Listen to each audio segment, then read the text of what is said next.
This ayah of the Qur'an is the 34th ayah of Surah An-Nisa. It is the subject of a lot of controversy around the world. On the internet, there are actually academic symposia held on this ayah, because this is famously known as the ayah of hitting women. That is the famous name for this ayah. And I'd like to start by telling you that these naming conventions, the ayah of darb or darb al-nisa or something like that, right?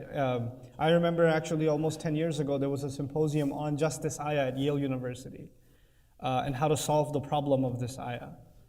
I personally, just from a student point of view, let's leave the academics aside. For Muslims, when we study the Qur'an, we're not just studying something that's an intellectual exercise. We're humbly studying the word of Allah. And part of our iman is that this word is supreme. وَكَلِمَةُ اللَّهِ هِيَ الْعُلْيَا. The word of Allah is in the supreme place. It is above criticism. It's above, our commentary in terms of putting it down. Whether I'm a man or a woman, what I come to find in the book of Allah, before I even understand it, there are some things inside of me that will never change. And one of them is there is no greater gift of Allah than this revelation. This is the manifestation of Allah's ultimate love, care, and mercy. He calls himself Ar-Rahman when he describes that he taught the Qur'an. Ar-Rahmanu 'allama al-Qur'an. Anything the Qur'an teaches, as a matter of fact, is a manifestation. It's an example, a sample of Allah's loving care, mercy that is evidenced by His name, Ar-Rahman itself. But often, because some of these passages of the Qur'an or some of these subjects of the Qur'an are so muddled with controversy and criticism and allegations against Islam, it's actually no surprise now that even many Muslims are uncomfortable with parts of the Qur'an. And when they hear certain ayat of the Qur'an, they feel like, well, how do you explain this or how do you explain that? And it's okay to not understand, and it's okay to want to seek an explanation. That is perfectly fine.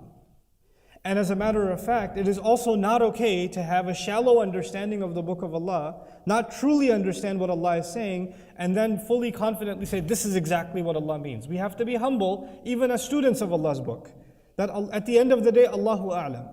The exercise of tadabbur, the exercise of reflecting on the Qur'an, trying to find meaning, purpose, and guidance in the Qur'an, at the end of the day is a human effort. I will do my best to try to understand the word of Allah. But at the end of it all, the word of Allah is perfect and my mind is not. I'm only going to get as far as I can get. And at the end of it all, I have to give in. وَالرَّاسِخُونَ فِي الْعِلْمِ يَقُولُونَ آمَنَّا بِهِ كُلُّ مِنْ عِنْدِ رَبِّنَا. Even when they come across what they can't quite understand, what is tashabaha minhu, what is somewhat ambiguous from the Qur'an, not so clear to them, those who are really truly rich in knowledge, they don't say, I know what this says. They say, we believe in it, all of it is from Allah, I'm okay, I'm good. That contentment in the heart needs to be there as a major prerequisite. Having a criticism when the heart of a believer has a criticism of the word of Allah, you have to understand that is no different than a criticism of Allah Himself. The word of Allah is actually a representation of Allah Azza wa Jal. It is from Him. This is His message. This is His position. So we have to have a humility, regardless of gender, when we approach this subject. The other thing I want to say is that actually later on in the Qur'an, by revelation earlier in the Mus'haf later on, one of the criticisms Allah Azza wa Jal made about the approach to His book is الَّذِينَ جَعَلُوا الْقُرْآنَ عِزِينَ. They took the Qur'an and they tore it to pieces. They took the Qur'an and tore it to pieces. Now it's pretty interesting that statement was made when the Prophet was in Mecca, sallallahu alaihi wasallam. The Qur'an wasn't even documented in writing yet. It wasn't even available as, how do you tear something that's not even written? The point was, you take one piece, one phrase, one word, one expression, one ayah even, and you rip it out of its context. You don't care to know what Allah said before, what Allah said after. Where does this belong? What are the other ayat that help you complete your understanding? Nope, you hear half a thing, you take a soundbite, which is what media does in propaganda, right? You take a soundbite, and then you say, this person said so and so. Well, actually, that's half the sentence. The other sentence, the rest of it is something else. Taking things out of context is actually one of the main implications of الَّذِينَ جَعَلُوا الْقُرْآنَ عِزِينَ. That's one of the crimes that's been committed against this beautiful, beautiful ayah. And I have to start with that this is a remarkably beautiful ayah. The ayah is divided into two halves. The first half of it is how things should be. The second half of it is, what do you do when things aren't as they should be? Two halves. What do you do when things aren't as they should be includes the part that is the subject of controversy. But in order to even understand that phrase, one must first give proper regard to the fact that that's not an ayah by itself. The ayah is a large passage. It's a large sum of sentences. My khutbah today is actually dedicated to the first half of this ayah, the part of this ayah that gets ignored. I would argue before we even, and it would take enough time, I would think, in this khutbah to even get, we're fortunate if we get through that part. And at another occasion, I'd like to come and now deal with the second part of this ayah. But really, at the end of the day, Allah complains that people don't even, they take the Qur'an and tear it to pieces. The crime with this ayah is people have taken the ayah and torn it to pieces. They haven't even looked at the ayah by itself. You know, at the very least, the subject of our contemplation in the Qur'an is the ayah. لِيَدَّبَّرُوا آيَاتِهِ. So they contemplate His ayat. So you look at the ayah as a whole at least. And then as a larger sum, you look at the surah as a whole. And then by extension, you look at the Qur'an as a whole. So things have to be looked at in a conjoined sort of way. So I'd like to begin with the first remarkable phrase here, الرِّجَالُ قَوَّامُونَ عَلَى النِّسَاءِ. Men, a rough translation, men are maintainers over women. Men are maintainers, caretakers over women. But let's dig deep into that word in between men and women, which is قَوَّامُونَ عَلَيْهِنَّ قَوَّامُونَ عَلَى النِّسَاءِ. The word qawwam comes from the Arabic verb qama, to stand, but also means to commit, lazima, to take care of, to maintain, to be serious, to be committed to something. As a matter of fact, one of the names of Allah comes from this same origin. Allahu la ilaha illa huwa al-hayyul qayyum. Al-qayyum is actually related to the word al-qawwam. It's from the same origin. And so the first thing from an imani point of view, from a faith point of view, is we have to be careful in how to understand this word, because Allah chose this word to extract from it one of His own names.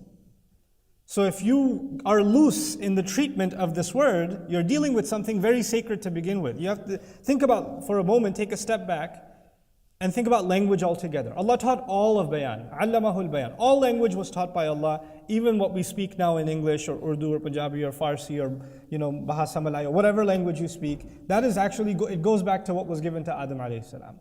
But He chose of all of those languages, He honored the Arabic language for His final revelation. But not all of the Arabic language. Within the Arabic language, a subset of the Arabic language was chosen to become part of Allah's words themselves.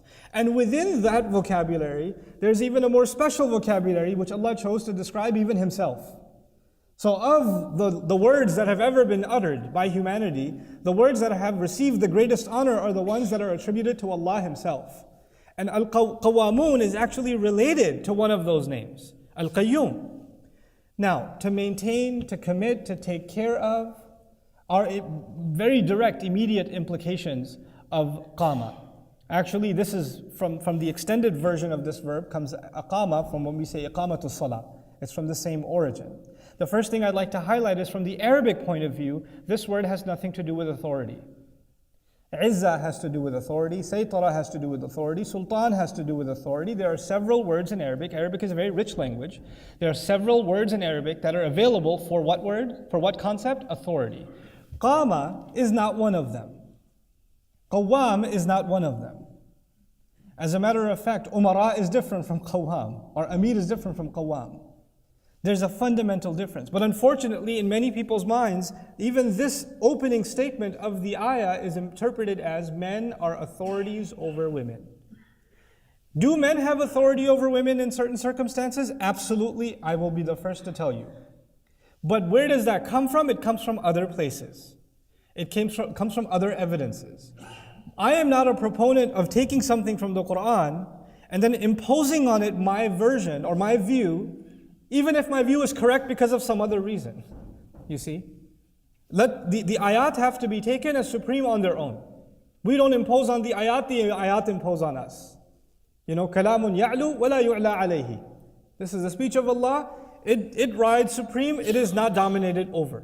Anyhow, What does this imply? Qawwam actually is called sighatul mubalagha, something that requires takrar, repetition. Like, in Arabic you'll say khabbaz or khayyat or qassas and things like that, right? They come from the same pattern.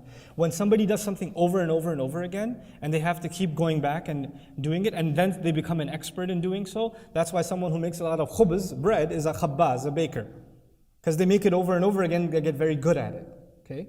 And so when names sound like that, like one of Allah's names is Ghaffar.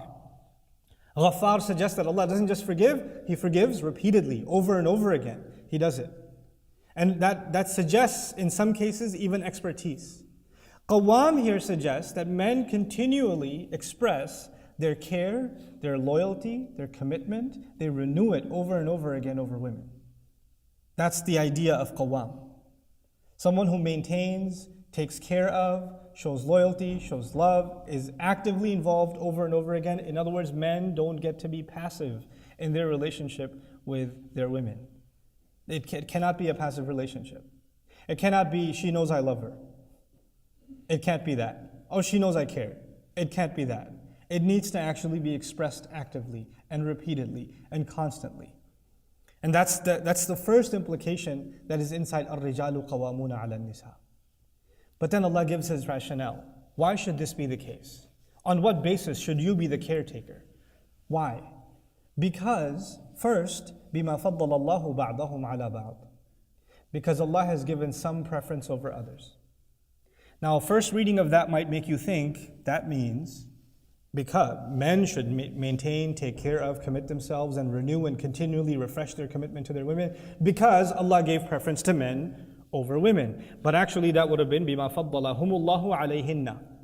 When He says بِمَا فَضَّلَ اللَّهُ بَعْضَهُمْ عَلَى بَعْضٍ, that actually means some over others. In other words, in some matters, Allah has given women advantages. And in some matters, Allah has given men advantages. I'll give you, for example, a Quranic advantage Allah gave women.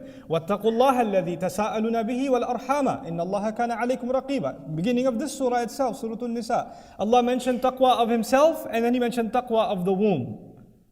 Al-Arham. وَاتَّقُوا اللَّهَ الَّذِي تَسَاءَلُونَ بِهِ وَاتَّقُوا الْأَرْحَامَ.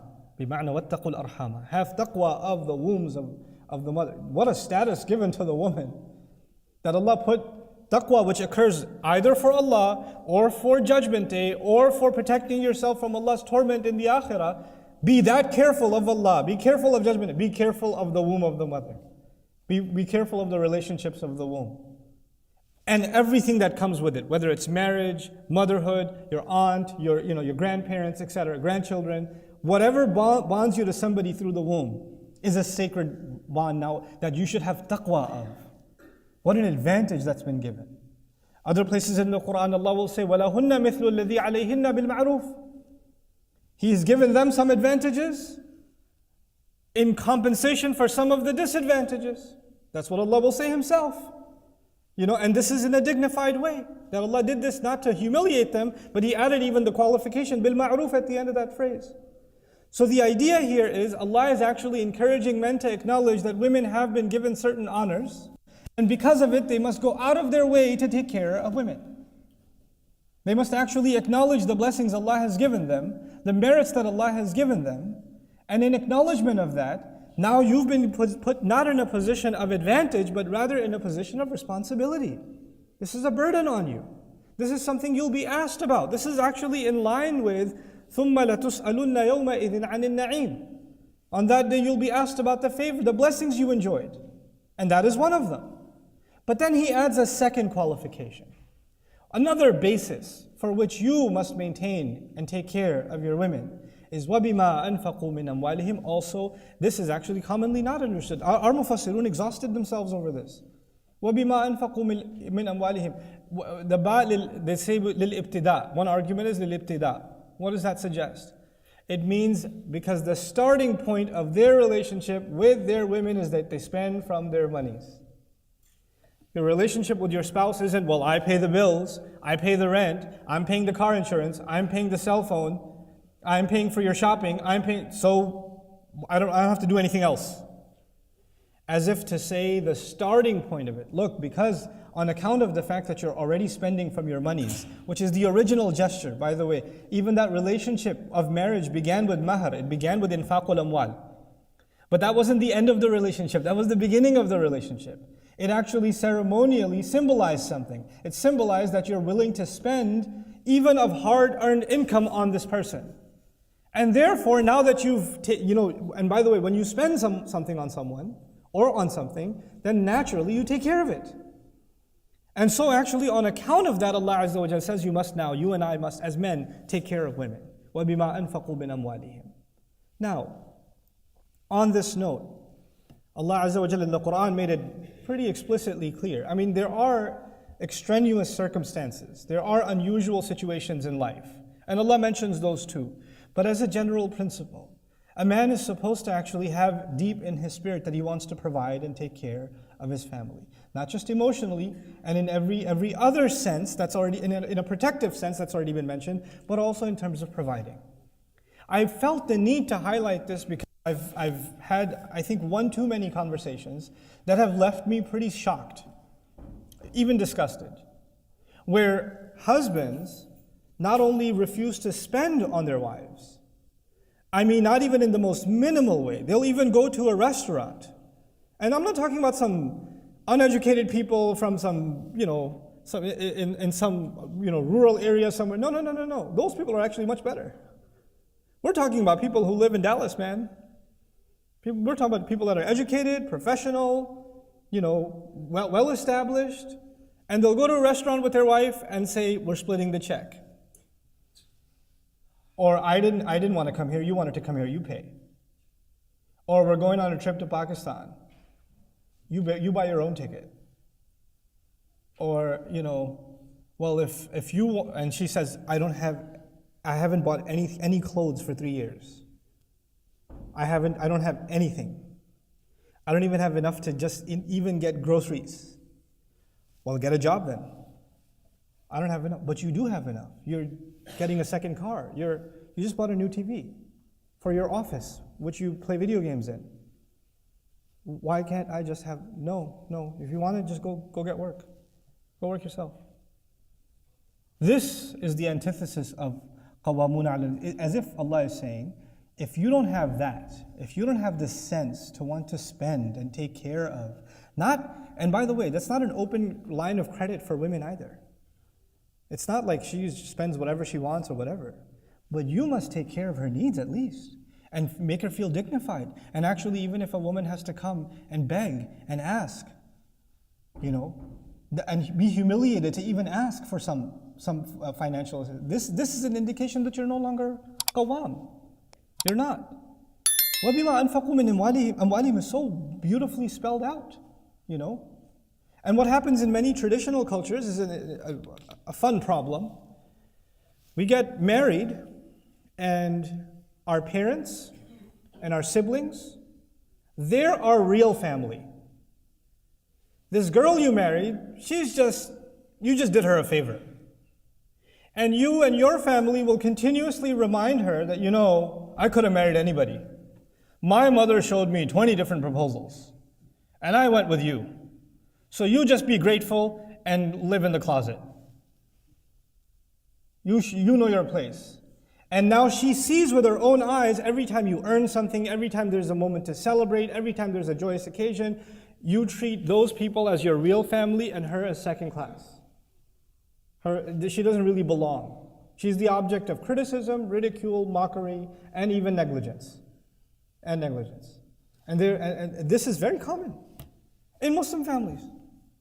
How in the world are we people of Qur'an? How can we recite ayat like these? The first part of this ayah, we feel like Qur'an is, it's embarrassing, it's saying something politically incorrect. We don't even look in the mirror. Well, the first part of this ayah is putting us to shame. It's putting us in our place. وَبِمَا أَنفَقُوا مِنْ أَمْوَالِهِمْ. Then Allah turns His attention to women. Okay, this is how men should be. The first part of this brief statement, very comprehensive, is how men should be and how they should regard women. And because of the favors, not because men and women are special, because Allah gave them certain special things. That is Allah's grant to them. Sometimes you say, I don't see anything good in my wife. or whatever. Allah Azza wa Jalla is saying, بِمَا فَضَّلَ اللَّهُ بَعْضَهُمْ عَلَى بَعْضٍ. There are some things good in you that Allah granted you. Nobody can take that away. There are some things good in her that Allah granted her. Nobody can take. Not even you can take that away. Now, from the flip side of this, Allah Azza wa Jalla describes فَالصَّالِحَاتِ. Good women, reformed women. So Allah didn't just say, on the men's side He called them rijal. On the women's side He didn't begin with nisa. He began with the salihat, good women. And this is actually now Allah's direct sermon to women, the believing women. That Allah Azza wa Jal wants them not just to be women, but to be good. As-sulh is the Arabic opposite of fasad. Fasada is when something goes rotten. When something becomes rotten. When something no longer has a good smell anymore, good taste anymore, it's no longer nutritious anymore, then it has fasad in it. In a physical sense, salihat is healthy, even salih can even used in like salim can be used. But also in a moral, spiritual, and even emotional sense, salih is someone who's good to Allah, who's good to people, also not in a bad mood all the time, not angry all the time, not anxious all the time, not complaining all the time, not whining all the time, not remembering the bad that happened all the time and reviewing it like it happened an hour ago. Not reliving it and then crying over again all the time, not lost in the negative. They're salihat. They actually, by the way, from it comes the word sulh, which means reconciliation. Their attitude is one of ending conflicts, not of furthering them. Now what happens often is because we've hurt each other. Men have hurt women, women have hurt men, right? And women have been given an incredible amount of patience, that's why they're mothers. They have far more tolerance than we do. Try taking care of your kid and compare that to the way your wife will take care of your kid. There's no comparison. There's no comparison. But then, when a woman is exhausted so much in so many other parts of her life, she has no energy left to be tolerant with her spouse. So all of that frustration comes out with him. And then she blows up on him. He comes home from work, and she's just railing on him. And then he says, why are you talking to me like this? And she'll say, well, I have no one else to talk to. I'm just expressing myself. There's a two-part problem here. When a husband failed to be qawwam, and when she failed to be salihah. فَالصَّالِحَاتُ. Then he says, قَانِتَاتٌ حَافِظَاتٌ لِلْغَيْبِ. Qanitat means subservient, but not to the man. Qunut in Qur'an, from my conviction, Allahu A'lam, there's both opinions, to be honest with you. But from what I can see, qanitat is actually subservient, submissive, but not to the man, but rather to Allah Azza wa Jalla. They're good, and they're subservient to Allah. Now if you can be subservient to Allah, everything your husband asks of you is already taken care of. Why? Because when somebody's subservient to Allah, when they're submissive to Allah, then a spouse truly becomes libas for the other. Then they cover for the faults of the other. Then they don't humiliate the other. Then they don't backbite the other. They don't call their friends and say, my husband is this way, this way, this way, and this way. They guard, Like there are cases, somebody complains, my husband doesn't pray. Every night he oversleeps. Why does he oversleep? Well, he works until 2, 3 in the morning. So he oversleeps. I can't stand it. He's such a hypocrite, etc., etc. That's not the kind of language you use for your husband. If he's not waking up for prayer, that crime that he's committing or sin that he's committing before Allah is also balanced by something. He's trying to provide for a family. He has no other way to make an income. He's a human being. He passes out. You go out of your way to try to wake him up lovingly, not giving him a lecture. You munafiq, wake up. You're going to burn in Jahannam. And if he doesn't wake up, you cover for his sin. If he doesn't wake up, you cover for it and you work patiently until he can. Until you can support him in doing so. That's not a way of supporting. And on top of that, to badmouth him to others. Unacceptable.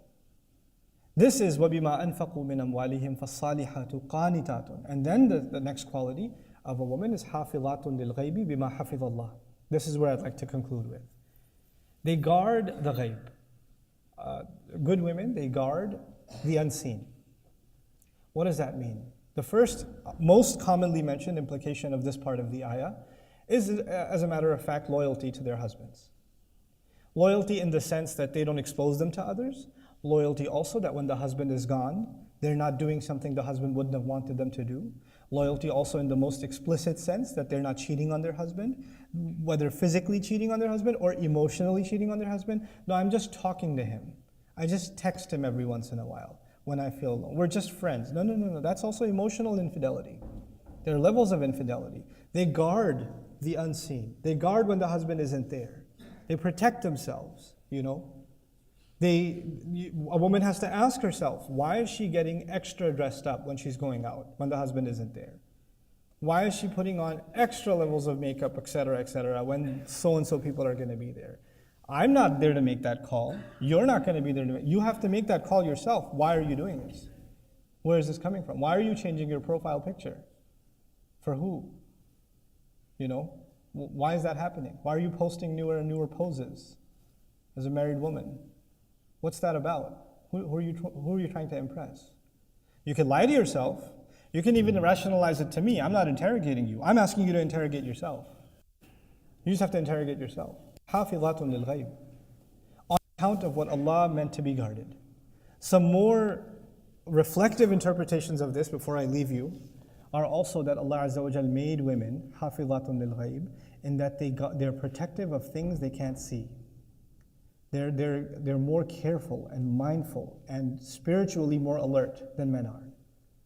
You know, like in a sense that, you know, when they make dua, they consider so many more things that men رَبَّنَا آتِنَا فِي الدُّنْيَا حَسَنَةً وَفِي الْآخِرَةِ حَسَنَةً وَقِنَا عَذَابَ النَّارِ. Done. A woman, dua for like 15 minutes. And she's sitting there and she's crying. Why? Because every concern is a big one to her, especially matters of, you know, what she can't predict, what's going to happen in the future, etc., you know? So Allah put that as a good quality in her too. Hafilatun lil ghayb has a spiritual dimension also, on account of what Allah has meant to be guarded. This is the first part of the ayah that is the subject of so much controversy. This is where marriage is supposed to be, the function of marriage is described in the most beautiful and comprehensive way. Before we even get to what goes wrong, which by itself, I would fully confidently argue is beautiful advice. It's absolutely beautiful advice. And inshallah ta'ala, when the time comes and we discuss it phrase by phrase and go through it, hopefully inshallah ta'ala, you can have a renewed appreciation also of what Allah Azza wa Jalla is saying and what He's getting at in this remarkable ayah. But even before I go to that, just one last thing I'd like to share with you. Right after this conversation, what should be the right way to go about a relationship? What happens when a relationship goes bad? Right after that, what is the statement of Allah Himself? وَاعْبُدُوا اللَّهَ وَلَا تُشْرِكُوا بِهِ شَيْئًا وَبِالْوَالِدَيْنِ إِحْسَانًا وَبِذِي الْقُرْبَى وَالْيَتَامَى وَالْمَسَاكِينِ وَالْجَارِ ذِي الْقُرْبَى وَالْجَارِ الْجُنُبِ وَالصَّاحِبِ بِالْجَنْبِ وَابْنِ السَّبِيلِ وَمَا مَلَكَتْ أَيْمَانُكُمْ إِنَّ اللَّهَ لَا يُحِبُّ مَنْ كَانَ مُخْتَالًا فَخُورًا. That's Allah speaking. Allah Azza wa Jalla says, worship Allah, don't commit shirk with Him, be the very best you can possibly be to your parents, close relatives, orphans, poor, the needy, the close neighbor, the one you're traveling by, they're commuting next to you. Even be good to them. And the one who travels, be good to everyone. Ask yourself this. Oh, so the Qur'an is saying be good to everyone except your wife? Is that what the Qur'an is saying? You know, the ayah of hitting women. And hit women, by the way, be good to everyone else though. Be great to them. Have ihsan towards everyone else. What happens to the statement of the Prophet ﷺ? لا تضربوا إماء الله. Don't hit the female slaves of Allah. What happens to the statement of the Prophet ﷺ? خيركم خيركم لأهله. The best of you are the ones that are the best to their families. وأنا خير منكم لأهلي. And I'm the best among you to my family. What happens to studying the role Rasulullah ﷺ played? How did he serve as a husband? How did he deal with problems in his marriages? There were problems in his marriages. How did he deal with them? How did he overcome those challenges? Why is that sunnah there? So we understand the manifestation of the Qur'an. كَانَ خُلُقُهُ الْقُرْآنِ. His character, his demeanor, the way he carried himself is itself a manifestation of the Qur'an. That's why those two things can never be separated. You know? May Allah Azza wa Jal make us genuine, sincere, and true to the word of Allah. May Allah Azza wa Jal allow us to be healthy husbands and healthy wives in our relationships, and therefore be sound parents so that we raise our children knowing what it means to be in a healthy relationship. Barakallahu li wa lakum fil Qur'an al-Hakim wa nafa'ani wa iyyakum bil ayati wa dhikr al-Hakim.